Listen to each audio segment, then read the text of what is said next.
riding a bike in this case, it really does demand a lot of practice. So with that incredibly long introduction that is really an appeal to try and get you to watch those videos and interact with them in ways that are meaningful, I'm going to ask you to do the same thing here. Get those note-taking pages. Follow along with us. I've broken this lecture down into 3 parts: the evolution of 20th century architecture, which we haven't talked a lot about architecture in a while, 2, the competing theories of art in the 20th century, and really we're talking about competing theories of painting, I should say, in the 20th century, and then 3, global figural trends post-World War I. So as we look around the rest of the world after World War I, how figural trends come back. Figural basically means a decision to paint the human figure. And that refers back to topic number 2. When we look at topic number 2, we're going to see that there's this increased interest in abstraction and expressionism utilizing color, and a retreat from figural painting. So a decision to not use the human figure and recognizable figures and nature in general. And there's this increased desire to abstract. That tends to go away after World War I. After World War I, there's a return to figural art. So those are the 3 topics we're going to talk about today. I want you guys to make sure that you guys are thinking about the themes as we go through here. Those are some important themes. Let's go to our first slide here. Our first slide here comes to us. Look at the year on this. It's 1899 to 1903. And so it really does fit right there on the cusp of the changing century. So it's a really perfect piece to kind of start off with, because it really represents this shift. Now, interestingly enough, this building kind of looks forward and looks backward at the same time. And so one of the themes that you might be able to use and explore with Louis Sullivan's Carson Pierre Scott building is, how does it maintain tradition and how does it break from tradition? So number 1, it incorporates this bronze facade down at the base. And this is an interesting bronze facade because this is really the area where people walk past and can see. And so as they walk past, what they can see is this incredible decorative elements. And these decorative elements of tendrils and vines and egg and dart molding, which are classical molding, these sort of bronze arches, might feel very reminiscent. They're the sorts of things that people would recognize as having their background in kind of the decorative motifs of classical architecture, and yet they're also made of metal, which really goes back to the Columbia Exposition, which was in Chicago. Louis Sullivan is in Chicago. This building is in Chicago. Louis Sullivan, hands down, the single most important architect of the turn of the century, maybe the most important architect of the early 20th century. And based in Chicago, and his firm would go on to employ people like Wright, who we're going to talk about in a little bit, and one of my favorite architects from the period. So incredibly influential and incredibly important, able to rebuild Chicago after the Chicago fire. And so we have this decorative portion down at the bottom, but then as soon as you go up above that, you start to see this very simple brick facade with large open windows. And in fact, the simple brick facade belies what's underneath, because what's underneath is actually a grid of a steel skeleton. And we can kind of see that gridded skeleton underneath. And this is made of iron, steel, and glass, which are obviously incredibly appropriate materials for something that has been built in Chicago, which is really a second industrial revolution city, a city that grew up out of the second industrial revolution. And these are incredibly modern materials, and this is an incredibly modern building. And so this facade here looks to the kind of skyscraper future that most architecture is going to be utilizing. It looks to it's not only simplified, but really it's actually a structure that's trying to answer a basic question about new ways of working in the 20th century. Because Sullivan typically was making office buildings where you had people who were working in offices, they wanted to figure out ways to sort of create appropriate buildings that allowed for light to enter those buildings, to make them more habitable, especially as you went up. And he introduced some of the first elevators into buildings as you went up into these really high stories. Keep in mind that, this was a skyscraper at the time that it was built. It was significantly taller than most of the buildings around it. Multi-storied. And I know that sounds silly. It's going to sound silly by the end of this because we're going to look at buildings that are a lot taller. But this was considered to be an incredibly tall, incredibly massive building for the time. What I want to mention though is that this sort of like decorative stuff down here, right, is in direct contradiction to this very functional stuff up here. And this building here it goes along with Louis Sullivan's motto, form follows the 3 F's. Form follows function. So if the function of the building is to be an office building, then you have to create a form that makes the office most habitable. And in that sense, the steel skeleton that allows for the most interior space with the most windows that allow natural light with all these people working up here is an incredibly functional thing to do.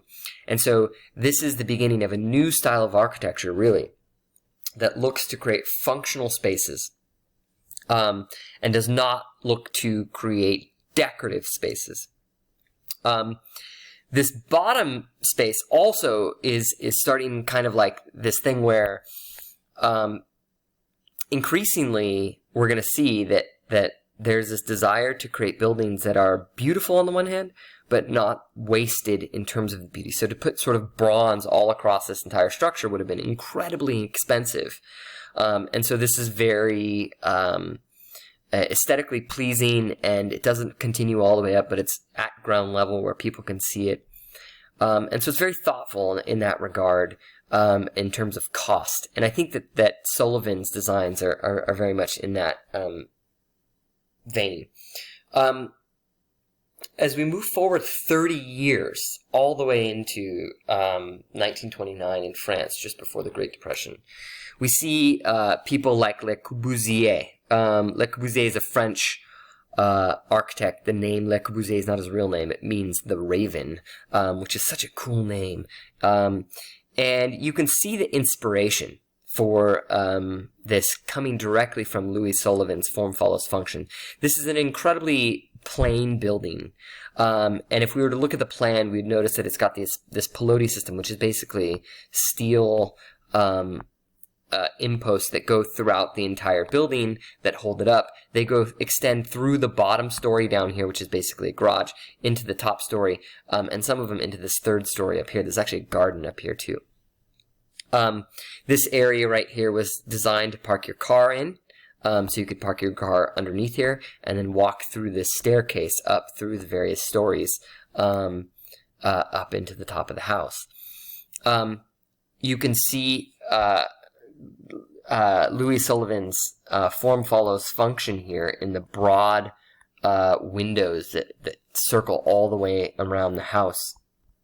You can see this sort of notion that decorative elements are not important in terms of the functionality of the building, and so they've been sort of stripped away. And as a result, this looks like an incredibly modern structure as a result. And this is what we would call modern architecture. In fact, to be more specific, Le Corbusier is a member of what we call the International style. And the International style was a style in which was heavily influenced by Louis Sullivan's early work in form follows function, and was really working to try and strip decorative elements away from these buildings and create these beautifully habitable spaces that were designed specifically for habitation. Other artists within the International style include people like Mies van der Rohe, Le Corbusier, and several other Dutch and French architects who were very much interested in revolutionizing architecture.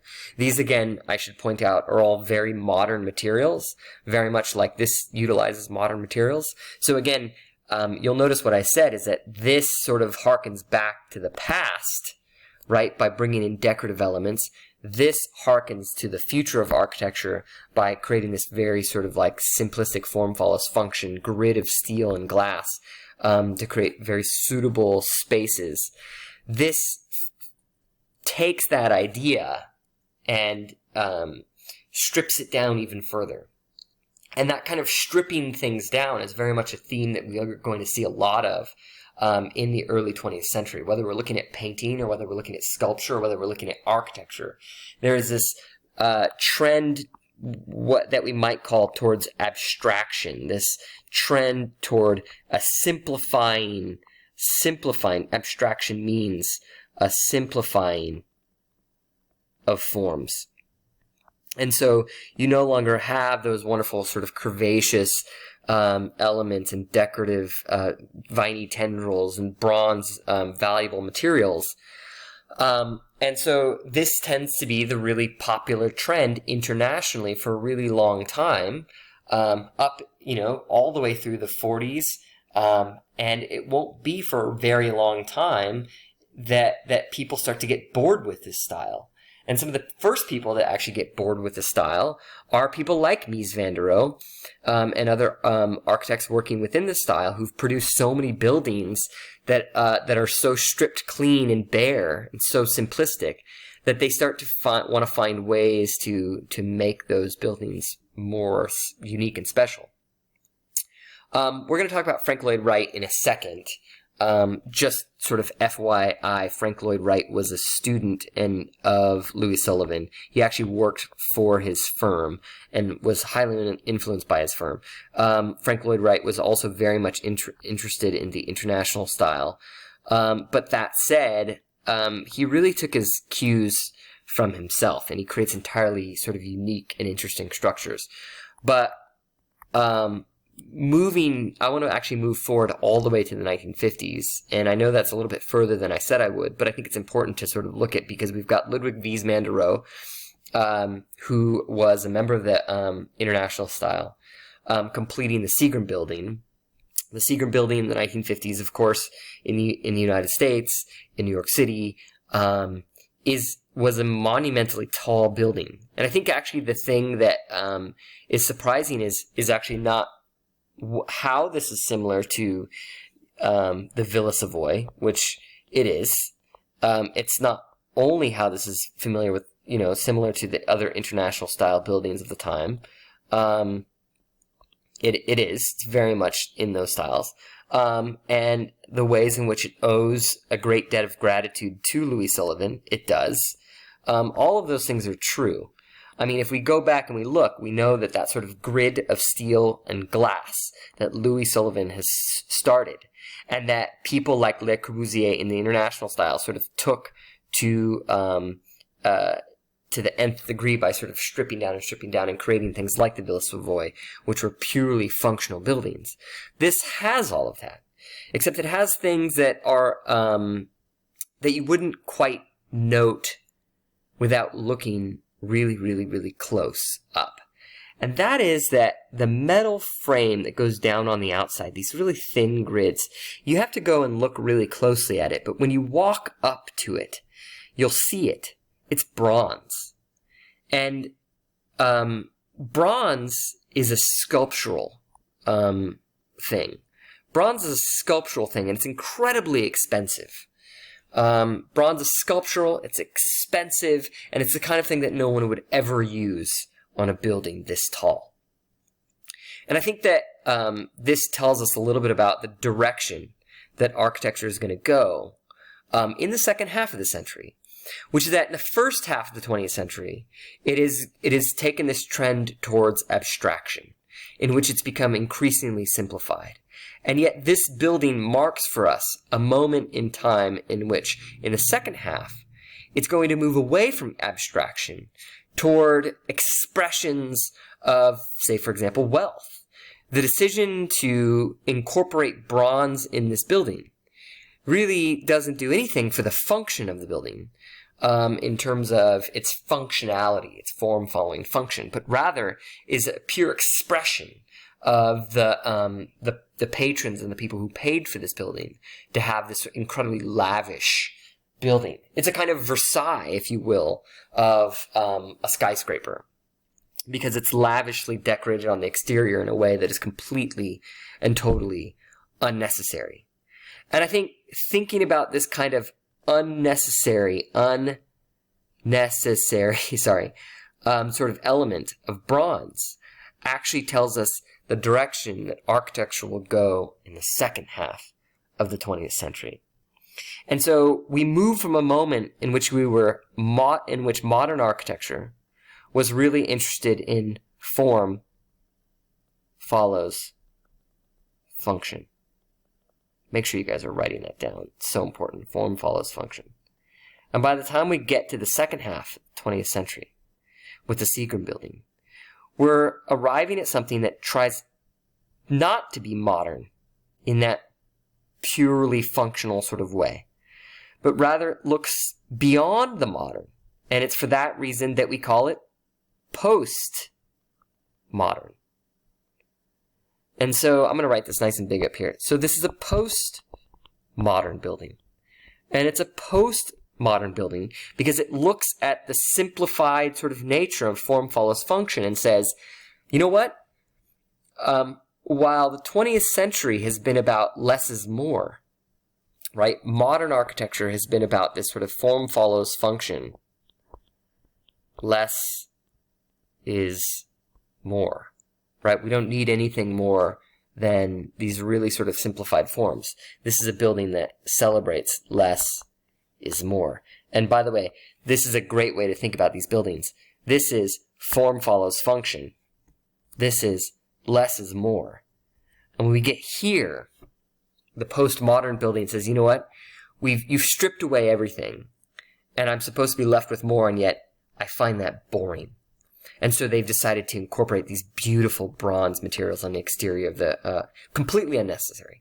And that hints at this sort of postmodernist theory that less is a bore.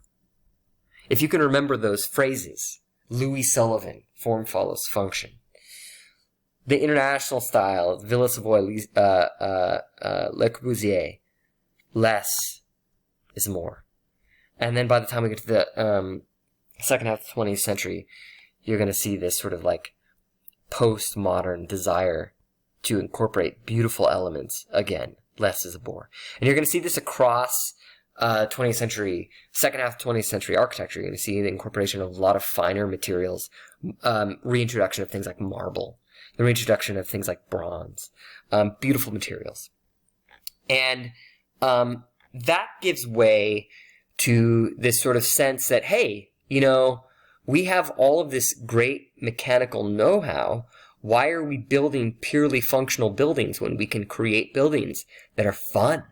When we can create buildings, we can use these modern materials to create buildings that are unique. And so that postmodernist attitude is going to lead us into a direction, an entirely new direction, by the 1980s. And this is Robert Venturi's work, where we see something that's very playful. It's an architect who's trying to have fun, right? It's an architect who realizes that, hey, if this house is a house that you have to live in, then, you know, if you live in a house like this, it's gonna get boring after a while. But this is a building that's lively and playful and fun and has character. And so this desire to create a building that reintroduces decorative elements and is playful. It makes reference to, I mean, these so obviously make reference to really early, almost archaic Greek Doric style with the really wide capitals and things like that, and the entasis in the columns and stuff. So interesting. And the arches that we would see in a Roman building, and the gables that we'd see in a Gothic building or pediment in a Greek building. That sort of playfulness, the decision to create imbalance in the structure. Not only do you have the chimney over here, but you have these sort of international style groups of windows over here. That sort of the windows at different layers. That playfulness in the interior with this sort of pointed arch, right? And then the rounded arch playing with different forms and features. This is really the beginning of what we call deconstructivism, where the architects are using modern systems of architecture to really sort of pick apart and deconstruct their buildings and make them more playful and fun. Here, that's so weird. Like, you have a corner here in the building and a joint where this meets, and then it comes down here, and it has no purpose to have that corner right there. Then it rises back up. This gabled roof sort of cuts out down this way. And then there's a corner over here. And so none of it even really makes any sense. And they can do that because they have modern building capabilities and things like that. And it's just the architect's way of having fun. Robert Venturi's way of having fun. And so this is a much more sort of playful and fun style of building called deconstructivism. We'll see that trend continue as you move into the 21st century, and you start looking at people like Frank Gehry, which we don't get to look at right now. It's global contemporary, but we'll look at it later. Falling Water, I think, is an interesting building. This brings us back to the 1930s, because you can kind of see when you look at these windows how these rows of windows with their steel frames and things like that are clearly influenced by the international style. You can see that sort of planar look to it in a way that sort of fits kind of some of the things you saw in the Villa Savoy. And yet, the decision to cantilever out all of these forms in this sort of really unique way, this decision to create a series of forms that intersect with one another, the vertical forms with the horizontal forms, the way in which the horizontal forms evoke the massive stony outcropping of the natural waterfall, the desire to build a building in a natural space that actually has water flowing underneath it, right? The decision to utilize stone, and this stone is stone that was quarried from the site, and a natural interior. There's actually where the hearth is, there's a massive stone that actually cuts in from the interior and the exterior. So as you're having a fire, there's this massive stone that sits there and it kind of warms up. It might actually recall, and it probably should, I think, it might actually recall Monticello. And it might actually recall, Jefferson's decision to utilize in Monticello a kind of like vernacular language, a language that's based an architectural language that's very much rooted in the time and the place, right? And in this case, I mean the place is very, very, very specific. This place in Pennsylvania amongst the trees and this rocky outcropping of waterfalls, the decision to use materials from that, both in terms of the wood on the interior as well as the stone on the exterior, and then to create stucco that clearly evokes the same coloration, and you can kind of see that, the stucco on the exterior that evokes the same coloration of the stone itself. This is a building that's not trying to overtake nature, but to be kind of one with nature. And in fact, what's so spectacular about the building is that while the building is incredibly cool, the most beautiful element of the building really is the waterfall itself. And I think that the waterfall, the building ends up hiding behind the trees.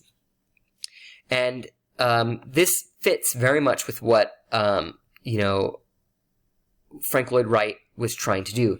He was educated by Louis Sullivan. He worked within his architectural firm. He saw and became a student of the international style, and yet every single building he did, he wanted his buildings to evoke the space, the time and place that it was in. He worked a lot in Chicago, in the suburbs. And if you look at his works of Chicago in the suburbs, it's very flat, and evokes a kind of prairie, very low buildings.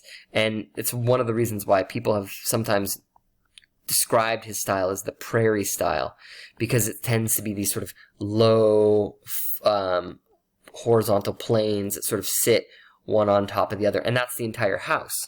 But this one has these sort of larger vertical forms that sort of stick out of it. And those might look out of place, except for the fact that those vertical forms evoke the tree line, right? And so you've got the tree line sort of repeating itself here, and then these horizontal forms being repeated by the stonework here.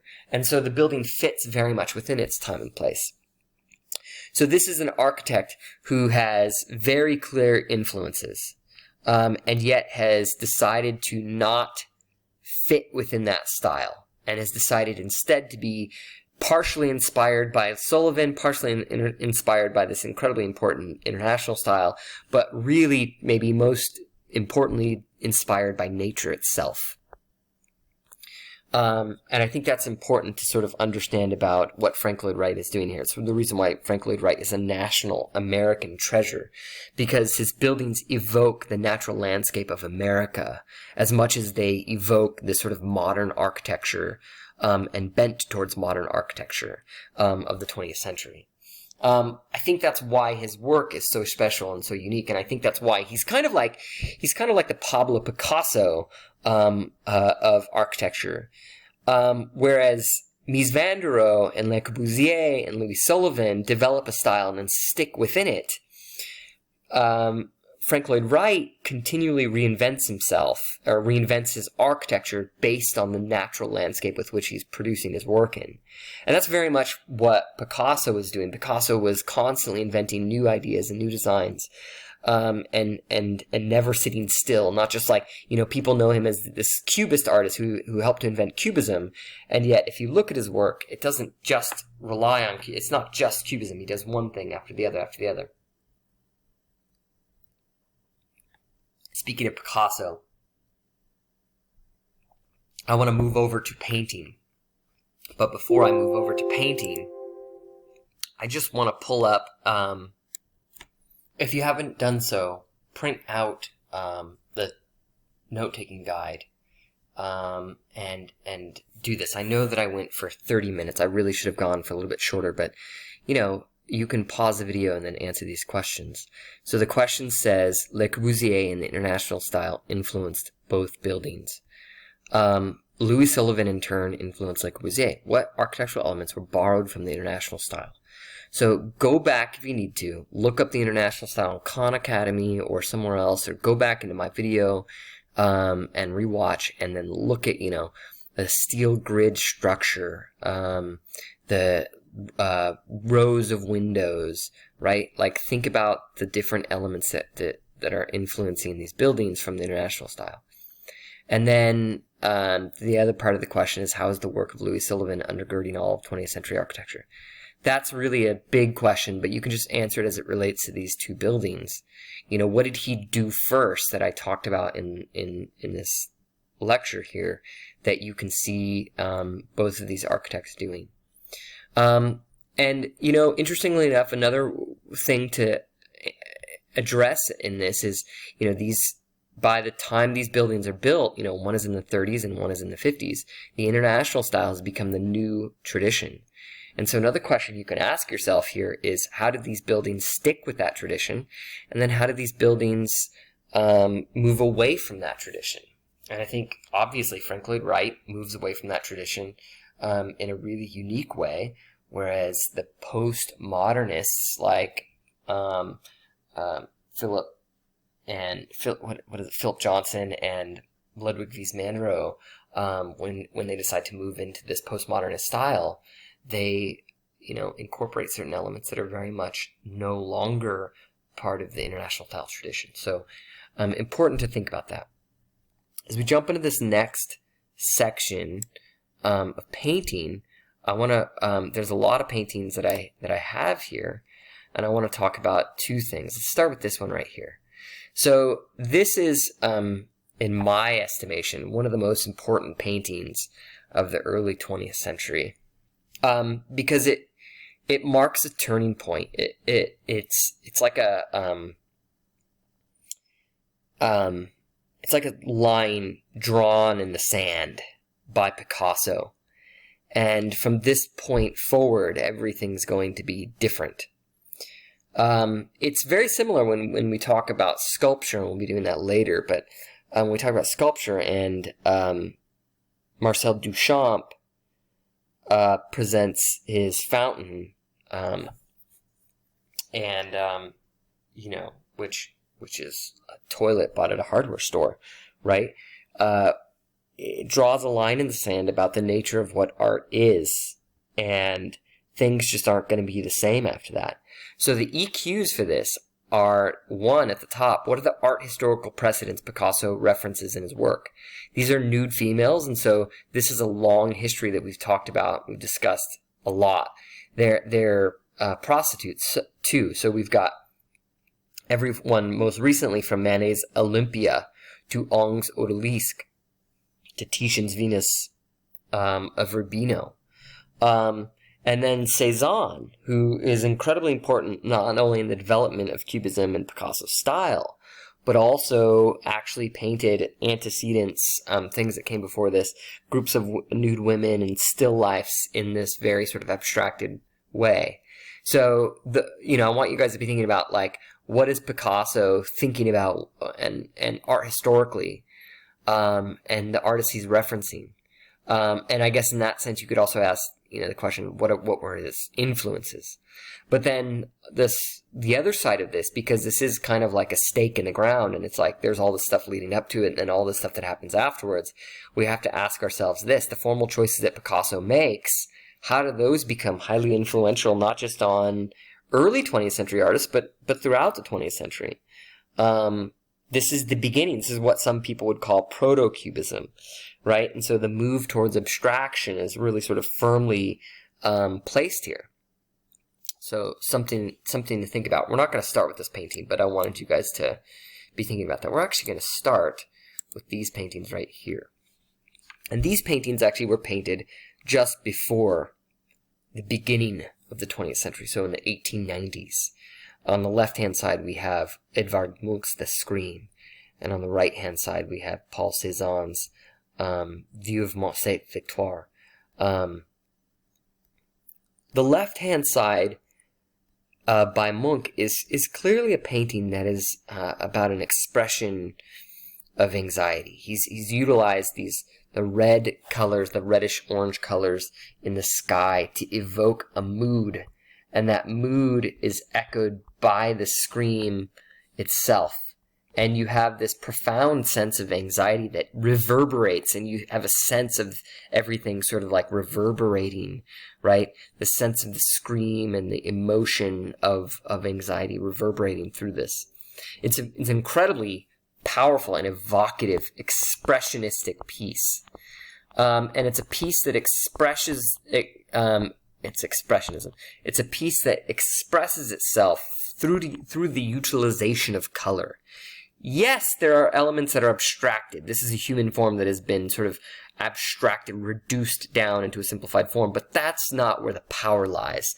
The power lies in the palette, in the color. And obviously that could not have occurred without the likes of, people like Van Gogh. But I want to sort of get you to sort of be putting your head in the right place. This is an antecedent for this sort of expressionistic taste. That color is really the future of art. On the right-hand side, we have a work by Paul Cézanne. That work is a painting that he made. He painted Mont Sainte-Victoire countless times. If you look it up, you'll see he must have been hiking up in the hills, and kind of like an impressionist painting would paint it over and over and over again. But unlike an impressionist painting, he never seemed to be interested in the light, in capturing a moment. but rather he seemed to be interested in really capturing the underlying form of the mountain itself.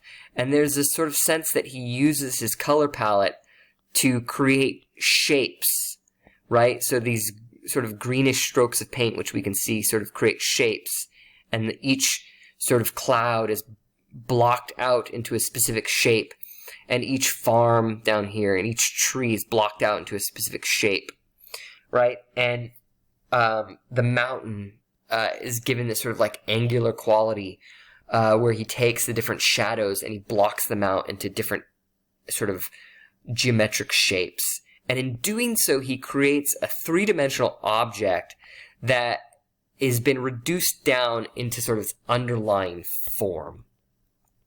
And when I say form in that sense, I really do mean like the structural sort of like underlying geometry of it, right? And I don't know which word is best for your mind, if it's structure, if it's geometry, if it's form, but I want you to sort of get that all of these things are in direct competition with this idea here of color.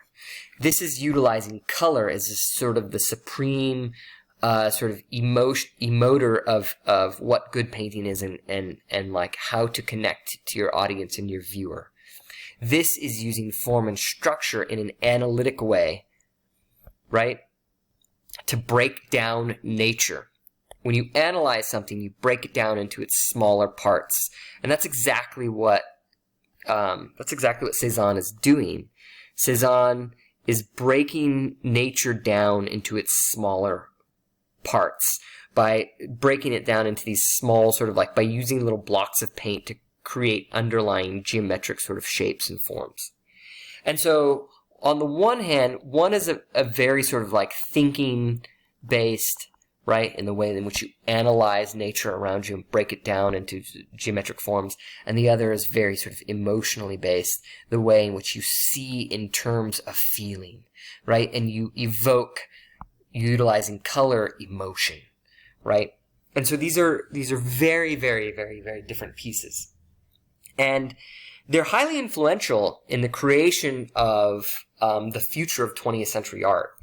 If we just sort of draw a line right here, at this point we're still in the 19th century, in the late 1890s. But the moment we cross this line, we've moved into the 20th century. And as we move into the 20th century, yes, we see this highly influential work by Picasso, and just as influential, we see the work of Matisse over here as well. But I want you to like get this sort of line here, that as you move from this painting to this painting to this painting, you see a trend, and that trend is in terms of analysis. Whoops, that's an L. Analysis of geometry and form. Right? It is a movement towards breaking things down incrementally into smaller parts until you have a study of breakfast in which all that's captured here are various shapes and forms that might evoke a time and place through its analysis of geometry and form. On the other side, starting with Edvard Munch through Matisse and then all the way to Kandinsky, we have a different trend. We have a trend toward increasingly bright colors. Look at the goldfish. By the way, I just have to point out that Matisse believed that this color orange was a spiritual color. And I think that's such an interesting sort of thing, because here it evokes a sense of doom and anxiety. Here it's spiritual. It's the color of a Buddhist monk's saffron robe, or something like that, right? It's a spiritual color. We have the use of color, and increasingly there's a move away from shape. So this has structure of like the decking here of this passage and the fence, right, that sits along it. So we still see the structure of nature in the world. This here, we've got an iron wrought or wrought iron chair and table, but they've been flattened out almost in that sort of Japanese-me, kind of like Mary Cassatt way. They've been flattened out into just planes of color, right? And the use of colors that evoke a sense of spirituality. And so this is a painting that takes the concept of of still life, and it is, after all, a still life, right? You know, in the sort of traditional Baroque Dutch way, it is a still life, and yet it is a still life that gets rid of the sense of nature and just goes straight towards color. And so there's this increasing simplification, but the simplification here isn't an analysis of form, but rather a trend towards color, right? I'm simplifying for the sake of evoking with color. And by the time you get to here, by the time you get to Kandinsky, you have a work that is spiritual, you have a work that uses planes of color that no longer seem to even make mention of nature. Some would say that, and Kandinsky's work will eventually become non-representational, meaning it doesn't actually represent anything in nature. It's designed to be outside of the natural world. It's just pure color, right? This is not it. This is not it yet. In fact, we can see mountains here, and we can see kind of like a sunset, and we can see various other shapes and forms. And he's actually created these sort of interpretive forms, like this rounded thing bristling with little spikes is supposed to be like a battleship. So it's actually making reference. This was painted in 1912, and it's actually making reference to the growing militarism of Europe, actually, at the time. Sort of an interesting thing to do. And yet you wouldn't be able to know that because so much of nature has been taken away and relies so heavily on color.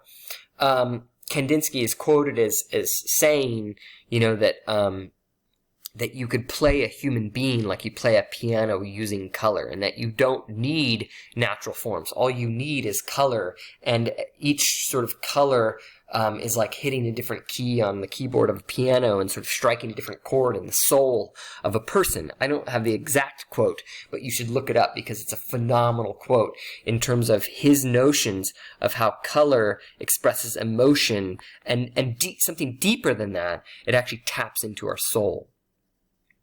So these are two very different competing trends. This trend towards abstraction for the sake of analytical sort of understanding of form, and this one, which is also a kind of abstraction, but it's more abstracting for the sake of expressionism, right? To sort of express through color.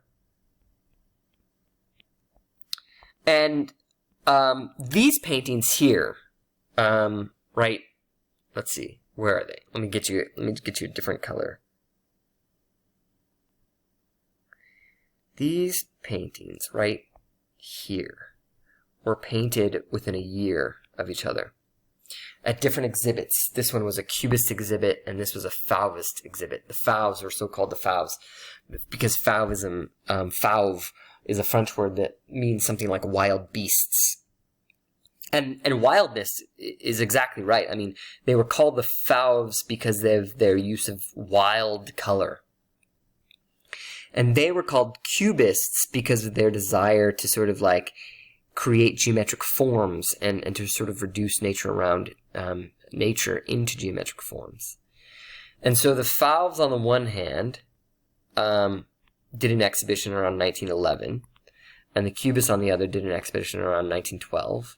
And they very much evoke two very different competing tastes about what the future of art should look like.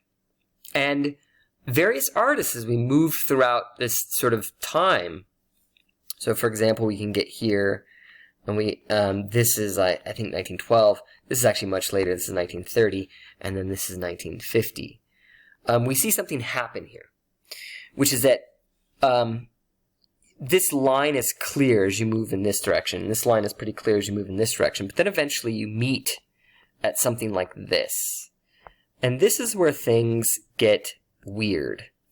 Because Piet Mondrian, in his work, has done two things. He's reduced things down into their simplest geometry, right? Simple squares and rectangles and black lines.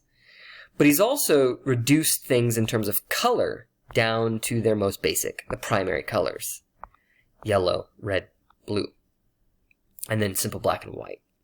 So he's actually taken, Piet Mondrian truly believed that his art was the culmination of art. He called his art neoplasticism, which means plastic at the time. There's no such thing as plastic at the time, believe it or not. There was no such thing as modern plastic at the time that this was painting. Plastic referred to paint. Plastic was the word that referred to paint.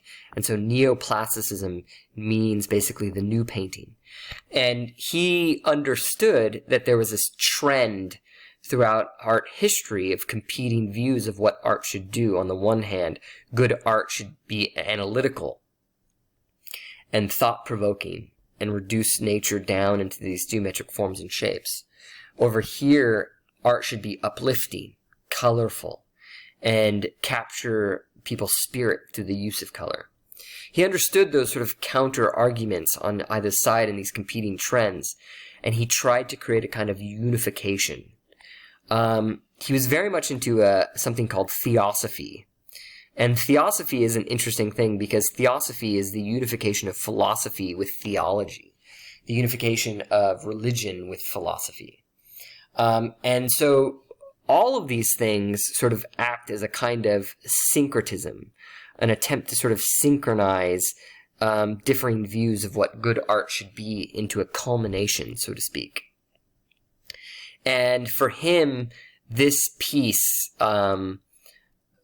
represented a kind of culmination of art and a sort of spiritual synthesis of everything that had happened before. And interestingly enough, for most contemporary viewers today who look back at Mondrian, they see nothing interesting about it. They see nothing at all. And yet at the time, for Mondrian, it was a sort of spiritual sort of power play that tried to link the history of 20th century art and create a kind of reconciliation. I love that word. A kind of reconciliation between these two sort of battling themes within the history of early 20th century art. Now, when we get to 1950 and we start looking at Willem de Kooning's work, and we're going to get deeper into the 50s later, this is what we call abstract expressionism. And interestingly enough, de Kooning was trying to do something a little bit like what Piet Mondrian was doing. Interestingly enough, they're both Dutch artists. And both working in New York, by the way, as well. Solidly in the 20th century, the New York, or the art scene moved from Europe to the United States, and specifically and especially to New York.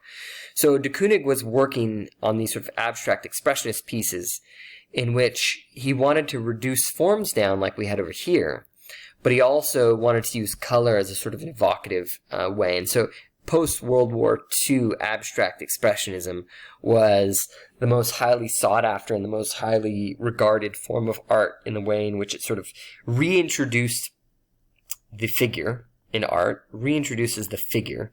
So in this case, reintroducing the nude, which is supposed to harken back to Picasso's Demoiselles d'Avignon. But then also makes reference back to both the expressionistic trends of the 20th century as well as the geometric trends of the 20th century, and looks forward into a sort of a new generation that is profoundly impacted by 2 world wars and a kind of psychosis that is affected, a kind of psychosis of people, of Americans and the world's affected by the drama of World War II in particular, and the sort of awful hatred and things like that of World War II. And so it is a painting that in some way, shape, and form is supposed to be also like this, in that it sees itself kind of as, or doesn't see itself, but I think art historians look into it as a kind of culmination of everything that had been learned throughout the first half of the 20th century, and paves the way for the future of art in the second half of the 20th century. Personally, I don't think it's all that spectacular, but that's just my opinion. With that, we've sort of delved deeply into where art is going, and I'll just kind of like talk a little bit about each piece in particular and talk about some things that I think are worth mentioning. Number one, Picasso, when we look at this painting was painted in 1907. That's about 5 years before the development of Cubism. It looks towards Cubism. It takes its, I think, main inspiration from people like Manet and Manet's Olympia, and is a jumping off point from Manet's Olympia. While Picasso was Spanish, he spent a lot of time in Paris, and of course Manet had exhibited in Paris. And this is a work that takes its jumping off point from there. I mean, it's a monumental set of nudes. The nudes are female prostitutes that are sort of presenting themselves to the viewer. They make eye contact with the viewer and present their bodies in a very similar way that Manet's Olympia does. The human body has been reduced down into these sort of like hard shapes, right, that are almost kind of like violently sharp, like they could harm you. And so there's a sense of there's also the blues. The warm tones over here don't feel warm anymore. I mean, like there's warm tones, which we associate with Titian's Venus of Urbino and Ingres' Odalisque, and yet they don't feel warm at all. In fact, it feels cold, hard, angular.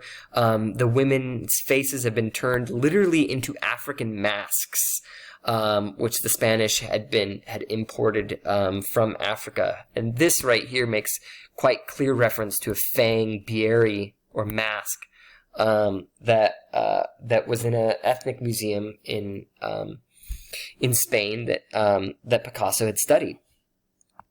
This down here makes reference to clearly Matisse's, Cézanne's simplification of forms and things like that. We see Cézanne's simplification of forms. And yet what we have here is something really interesting, because from the get-go, Picasso is not merely interested in abstracting an analysis, but rather there's something really deep, I think, about what he's doing here, which is that his angularity, his sharpness, his use of masks, and which is supposed to denote primitiveness. And of course that's very racist, but it does nonetheless for Picasso denote a sense of primitiveness. The dark black eye holes here, I think, represents his sense of, again, the transactional qualities of prostitution. That it is nothing but a transaction, and that there is no love, there's no warmth involved in the nature of that transaction, and that these women in particular are trying to make a living, and things like that. And so it reduces down, by reducing the women into these cold, hard shapes and forms, you've got a reduction, in a sense, of their occupation into the sort of cold, hard nature of the transactional quality of prostitution. But you also have something else going on here, which this looks very sort of deeply into the male psyche. And I think this is something that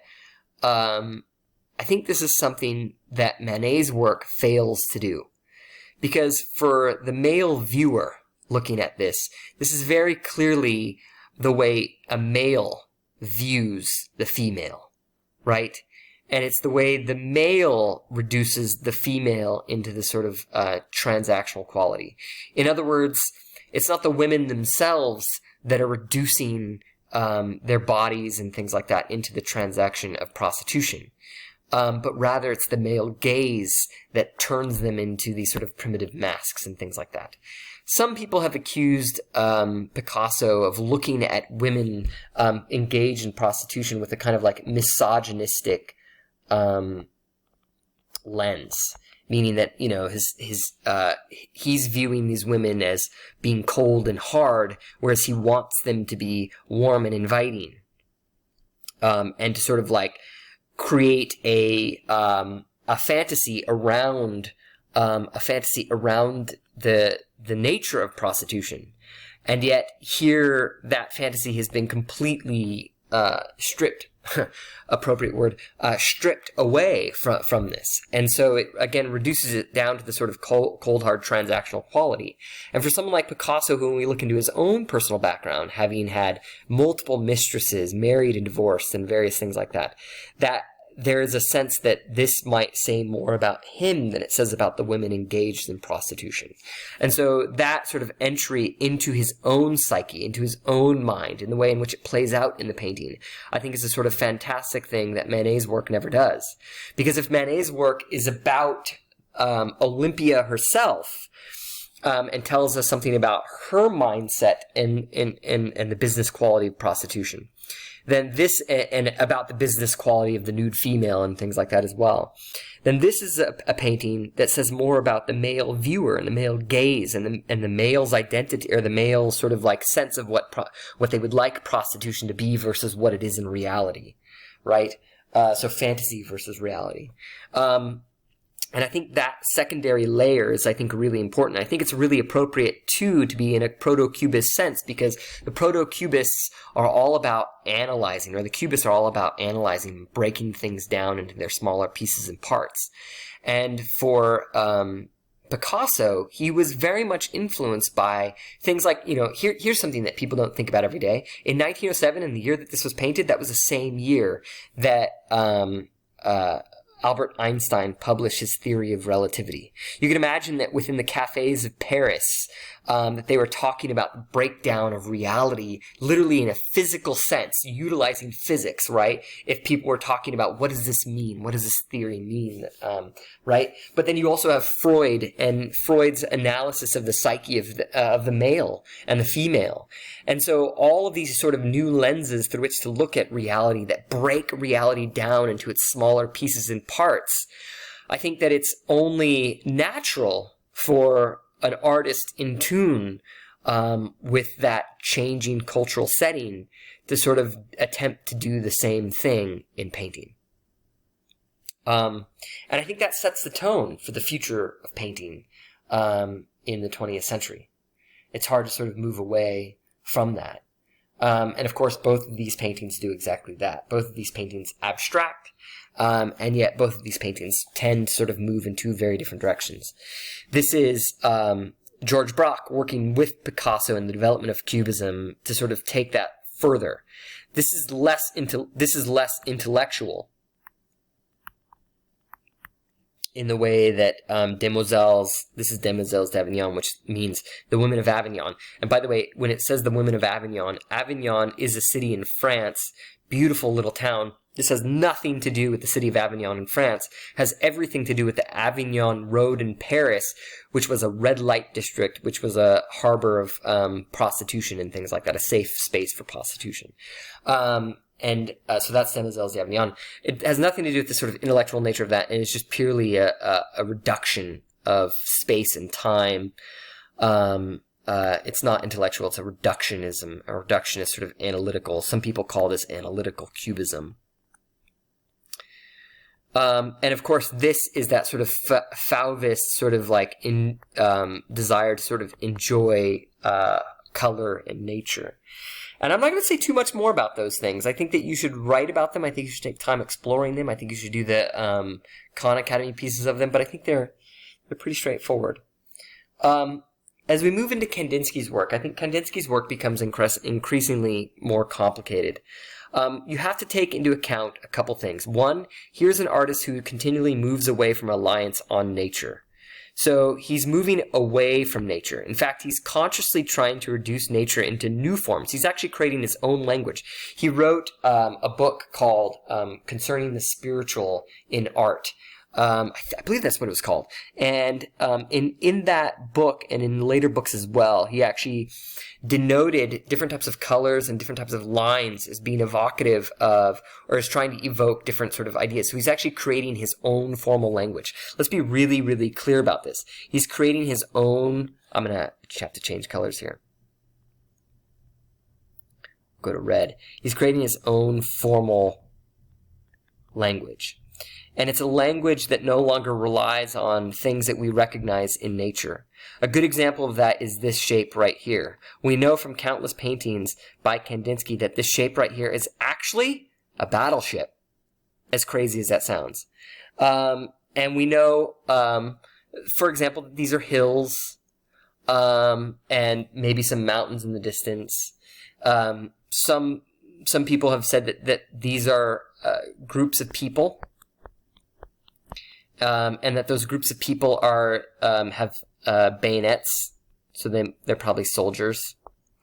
And the bayonets are engaged in a charge of some kind, and so what we actually see here is a war. Kandinsky painted war a lot. He painted this in 1912, and war was on lots of people's minds. This was a time in which we were inching closer and closer to World War II, and everybody saw it coming. People often talk about the inevitability of World War I, the inevitability of World War I. Obviously, it doesn't start until 1914 with the assassination of the Archduke Franz Ferdinand, but for years, people had been talking about how every military, both the Germans and the English, had been building up their battleships, building up their armies. And so land armies and naval warships and things like that, there had been this massive increase. And so to see those things being played out in this painting actually fits very much the time and the period. This is a painting that is trying to look at two things. Number one, a coming kind of apocalypse or massive war that will end the nature of war, and will bring a sort of like bright future and things like that.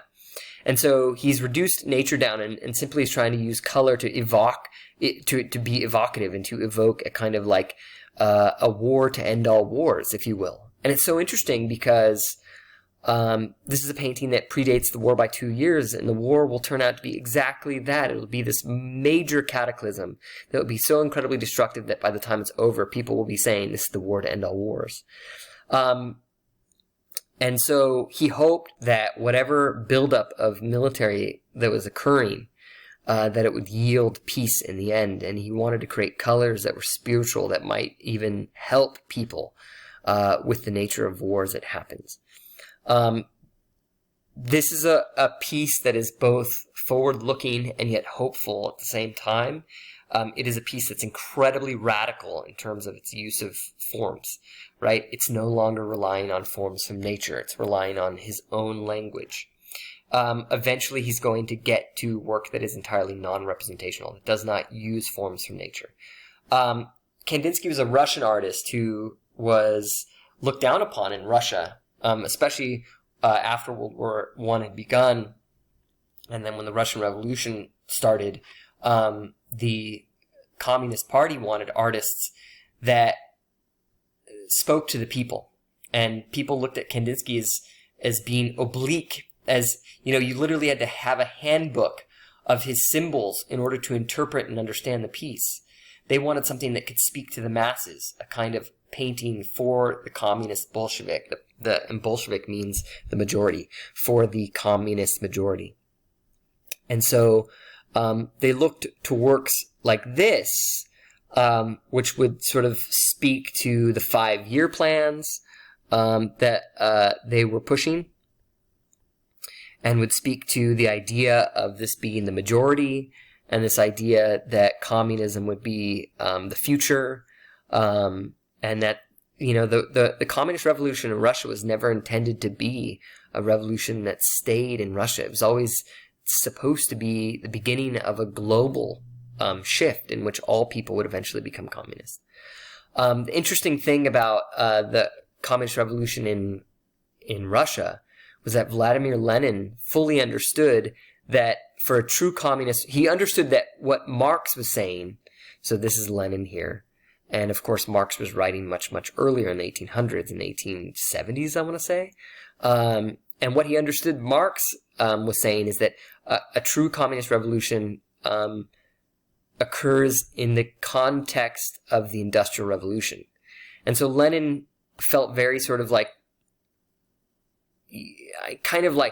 yes, he had sparked this revolution that was a communist revolution, and yet he also understood that Russia was one of the least industrialized places.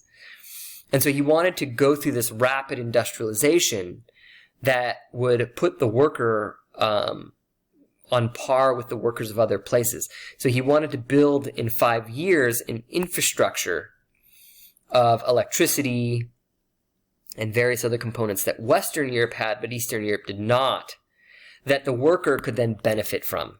So again, to be clear, Marx believed that the bourgeoisie, and this is Karl Marx, the theorist, when he wrote the Communist Manifesto and Das Kapital, believed that the French Revolution did not actually change society at all, as radical as many people think the French Revolution was. Marx said it didn't actually change anything. It just changed who the haves and have-nots were.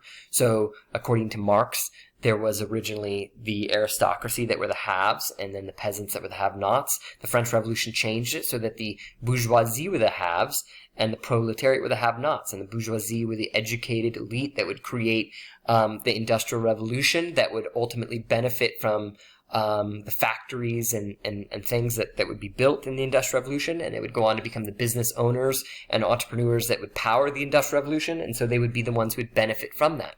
And so they would become the new elite as a result, and the proletariat, people who worked in the factories, the people who did the grunt work at the bottom, the people that Courbet paints about when he paints the Stonebreakers, right? The proletariat would be the new peasantry.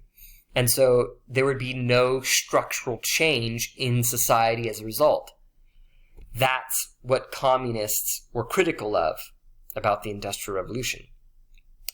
But they also believed that the Industrial Revolution would create such a massive differentiation between society, between the haves and the have-nots, that all of the working proletariat at the bottom would be so poor, and there'd be so many of them, that a revolution started by them would be a revolution that realizes that it's not stature in terms of society that truly separates people, but rather it's wealth that truly separates people.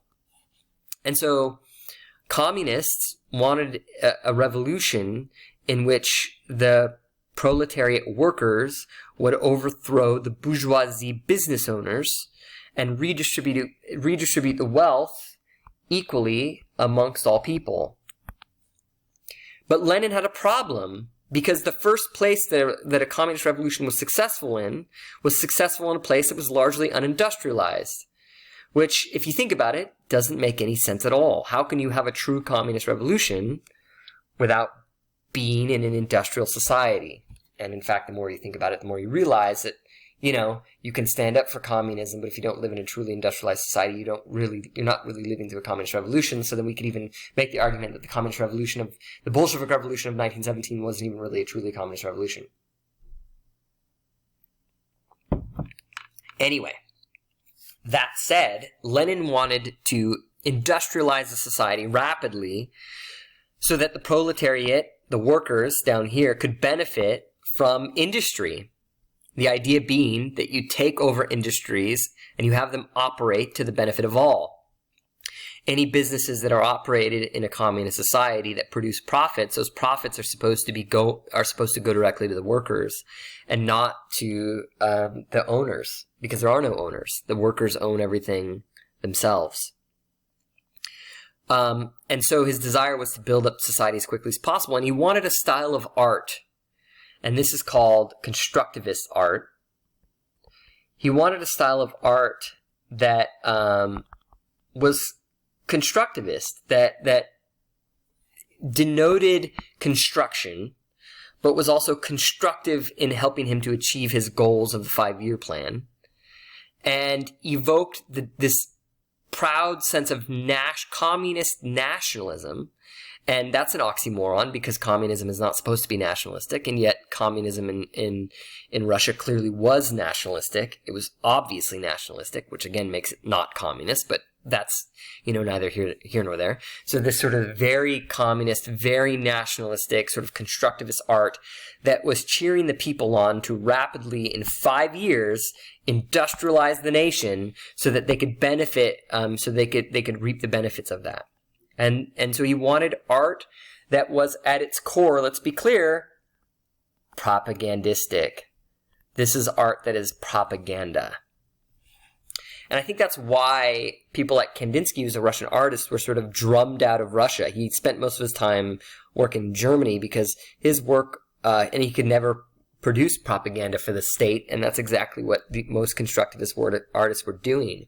Though they may have been diehard communists themselves, their work ultimately was instrumental in allowing the Russians to, the communists to implement their plans.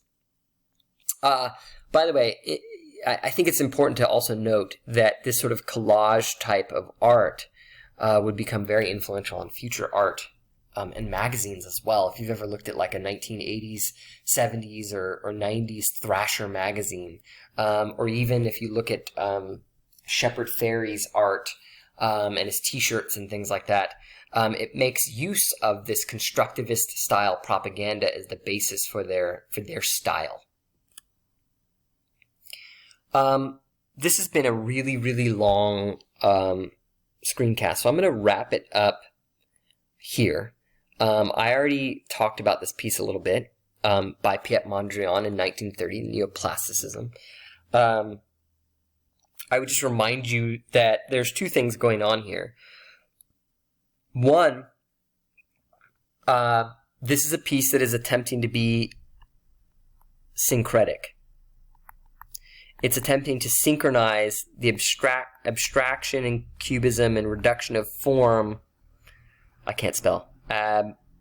Abstraction of form of the cubists and synchronize it with the reduction of shape and form to pure color, and the use of color as a way of the primary method of engaging with the viewer. And this tries to harmonize or synchronize those two things by reducing everything to very simple black and white, very simple vertical and horizontal lines, very simple primary colors. And in doing so, Mondrian believed that his style of neoplasticism he believed it was a new spiritual art that would actually bring harmony to the world. He wanted to create art that you could bring in people's homes. He believed that you could take this style and you could introduce it into cars, introduce it into homes, and have it be more than just something that sat on a wall. You could design chairs utilizing this style. And in doing so, you would bring this sort of synchronized harmony back into the world. So very much an idealist in that sense. In a post-World War I era that is on the brink of depression, I think this is a style of art that looks to solutions. It looks to deep inside for spiritual solutions to the problems of mankind, especially as mankind in the 20s had become increasingly interested in monetary wealth and exterior things. This is something that looks inside for answers. With that, I'm going to end it. You may notice we didn't get to the figural art of the late 30s and 40s. We'll have to do that in our next time. But remember, we talked about the evolution of architecture in the 20th century. We talked about competing theories of art in the 20th century. We really focused on number 2 on those things, and I want you to go back through the note-taking pieces, this one here, and write about the 2 different competing ideas about what art should be. Write about what the Russians were doing at the time and the competing ideas of what art should be in Russia. These are really important sort of things to do. I hope this helps. Please let me know if you guys have any questions. You can email me, you can post on Google Classrooms, and I'll try to respond. I'll post anything else that I think is useful on there as well. Good luck, and I hope you guys are all doing well and healthy. Have a great day.